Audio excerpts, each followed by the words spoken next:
Hello viewers, I am Mohan Malhotra and Associate Dialysis. Today I will be talking about the landmark case of National Century Financial Enterprises case. So this case refers to a significant financial fraud and bankruptcy that occurred in 2002. So here are the key details. So what was the background? NCFE was a healthcare finance company based in Dublin, Ohio, specializing in purchasing and scrutinizing healthcare receivables from healthcare providers. So the company raised funds from the institutional investors by issuing asset-backed securities such as the future cash flows from healthcare receivables. These receivables represented payments owed to healthcare providers by insurance companies and government entities.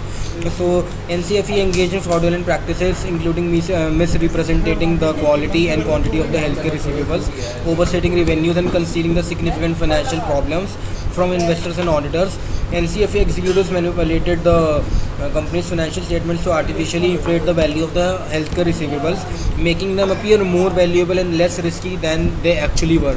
As the fraudulent practices unraveled, the company experienced a liquidity crisis. The company ultimately filed for a bankruptcy in November 2002, owing hundreds of $millions to investors and creditors. So what was the impact? The collapse of the same resulted in significant financial losses for institutional investors who had purchased the company's asset-backed securities, including the pension funds, mutual funds, and insurance companies. Several NCFE executives had faced criminal charges related to securities fraud, conspiracy and money laundering. Some individuals pleaded guilty, while others went to trial and were convicted.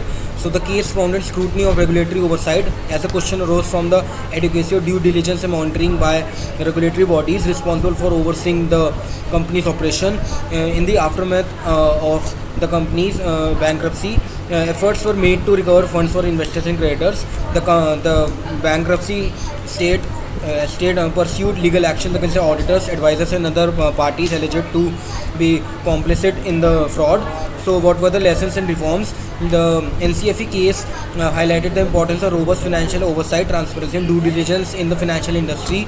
It contributed to discussions about improving the regulations and accounting practices in securitization and asset-backed securities market. So, here viewers, I'll end up this video, and if anyone of you have any doubt regarding the same case, do let me know in the comment section, for which I'll try to reach the same in no time. Thank you.